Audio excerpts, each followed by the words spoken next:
I'm 27 years old, living with my brother, James, in a house we share. Never had anything seriously strange or abnormal happen to me in my life, but there was this one week that I experienced this strange series of events. It started on what I thought would be a normal night like any other. I was in the kitchen washing the dishes. Before getting ready for bed, suddenly a plastic cup came crashing to the floor, and the sound of it made me jump and spin around from the sink.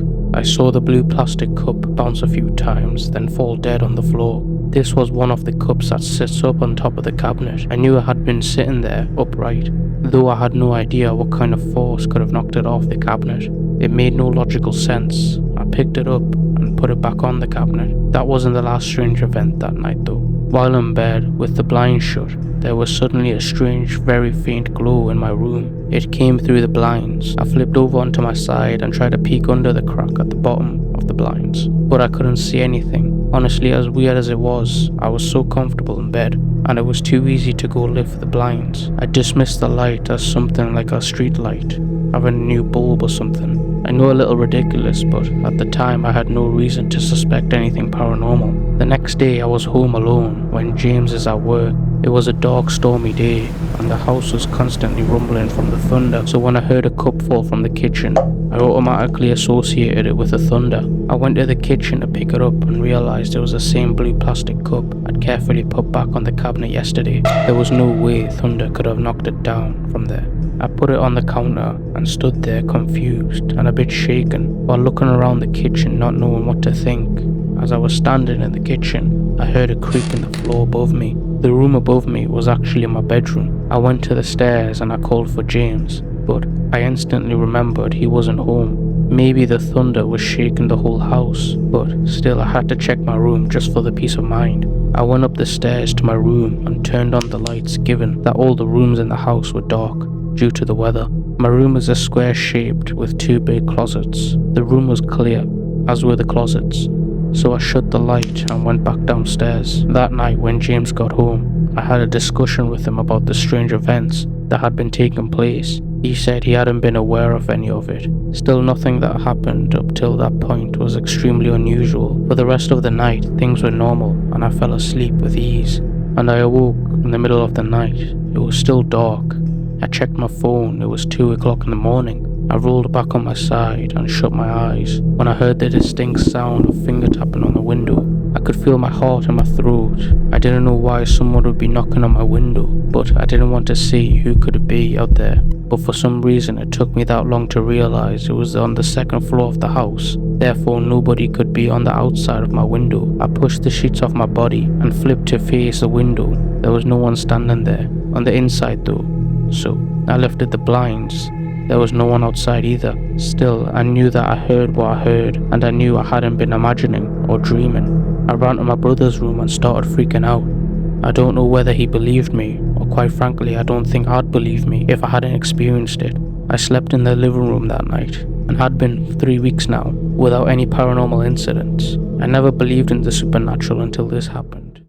I once took a road trip from New Hampshire to Florida. I had to stop at a hotel to sleep overnight. When I was about halfway there, it was some old, somewhat dilapidated hotel that rested off the highway on a quiet road. There were like 2 cars on the parking lot, so there were definitely not a lot of guests. The lady at the front desk was very robotic and seemed bored of the job. She seemed to fit the atmosphere of the hotel perfectly. The lobby was full of tacky chairs and tables you'd expect to find put out on the curb. The wallpapers were all dated and equally tacky. Didn't matter though, I wasn't staying there for the luxury, just for the night and for the convenience. It was late when I checked in, so when I got in the room, all I did was take out my toothbrush and brush my teeth before jumping into the hotel bed. I turned around the lamp next to the bed and tried to go to sleep, not looking forward to the long day of driving I had ahead of me. Suddenly there was a knock at the door. I looked at the bedside clock to be sure that it was almost midnight. I went to the door and looked through the peephole. Apparently the peephole didn't work though, because I couldn't see out into the hallway. Though it was black, I looked down at the crack under the door but didn't see any outline of feet blocking the light. so I opened the door just a little bit to peek into the hallway. I didn't see anyone standing in front of the door. I opened it fully and then peeked down both sides of the hallway. It was clear, so I had to suddenly question if someone in this relatively vacant hotel was pranking me. I shut the door, locked it with the bolt this time, went to lay back down in my bed, but then it happened again. Another knock at the door. This time I jumped out of the bed, ran to the door and checked the peephole again. Shockingly, all I saw was the empty hallway outside, but it hit me. This time I could actually see through the peephole and bolted the door open and looked. Both sides, no one there again. This is where I drew the line and grabbed the key to the room. I went to the lady at the front desk and told her someone kept knocking on my door. Politely asked her to check the cameras to see who it could be. She said they didn't have cameras in the hallways. Her reaction wasn't what I was hoping for. She seemed very calm and disconcerted with what I told her. She said in a calm voice there was only one other guest in the whole building. Then she stared blankly at me. I'm not sure how she thought her response properly acknowledged my concern, or what she expected me to say, but I could tell she wouldn't be any help of the matter. So I left her and went back to my room and locked the door with the bolt again this time. I put on my headphones and put on one of those 10-hour sleep relaxation videos on YouTube. This would not only help me get back to sleep, but block out any possible future sounds from whoever was deciding to mess with me. And it worked for a while, at least eventually. I flipped from my side to my back, just looked around the room. My head froze when I saw something staring at the corner. I sat up to try to get a closer look at what I thought I was seeing. I swear it looked like a giant humanoid figure, like a 10-foot tall human standing right in the corner. When I put that image together in my head, I felt like a rush of horror in my body. I jumped across the bed to flick on the lamp, but when the lamp lit up, there was nothing in that corner of the room. I simply sat there with my heart pounding, probably 200 beats per minute. I gave myself a couple of minutes to calm down before shutting the lights back off and laying back down on my side. I still had the headphones in my ears playing the relaxation videos. It helped me calm down a little bit. I didn't even last 2 minutes without sitting back up and examining the room again. However, there was in the corner what looked to be a 10-foot tall humanoid figure. I crawled to the edge of the bed trying to get a closer look as I could before partially pooing myself. I saw what I was sure was a long arm at the side moving. I dove to turn on the light again and the corner was empty again. I didn't stick around that time. I packed up a few things in a matter of seconds and left the room. I gave the key to the woman and said I'm checking out early. She didn't even say a word. As I stormed out the front door of the hotel, I continued driving until I found another hotel where I fell asleep with no supernatural disturbances.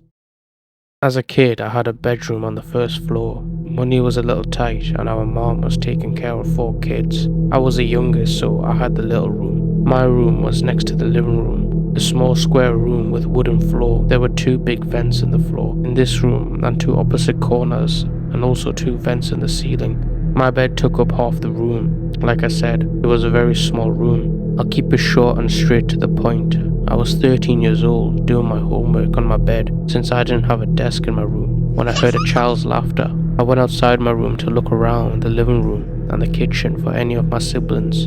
Everyone seemed to be upstairs though. Usually, in these kind of stories, you hear people say they just chalk these kinds of things up to their imagination, but that's stupid. I definitely heard that laughter. There's no way I imagined something so clear. I continued my homework, but with one ear perked up, listening for any other suspicious sounds. Eventually enough time passed that I was able to move past it. In fact, it seems it was just about when I was able to get over it. I heard it again. Child's laughter, more so giggling I should say this time. It went on longer. It wasn't coming from outside my room. It was somewhere in the room. I figured one of my brothers were hiding from me. I followed the sound of the laughter strangely to the corner of my room, and I looked down at the vent on the floor. It was coming from the inside of the vent. I got down on my knees and pressed my ear up to the vent. There was no more giggling. At this point though, when there was a silence for a few seconds, I lifted my ear from the vent and put my eyes up to the vent to get a peek inside. It took me a second to realize I was staring at a pair of eyes looking back at me. I shrieked like a girl and screamed for my mom. She came storming into my room, but of course the noises were gone, as were the eyes. I thought I was going crazy due to the lack of sleep, but I refused to sleep in that room, so she let me sleep in her room that night. That went on for a week actually, before she put her foot down. I spent the next 4 years in that same bedroom before we moved. Nothing paranormal ever happened to me since. Thank you for watching today's video. If you found out these stories, then I would highly suggest you subscribing and sharing this video, and let's make a push for 100 subscribers. But yeah,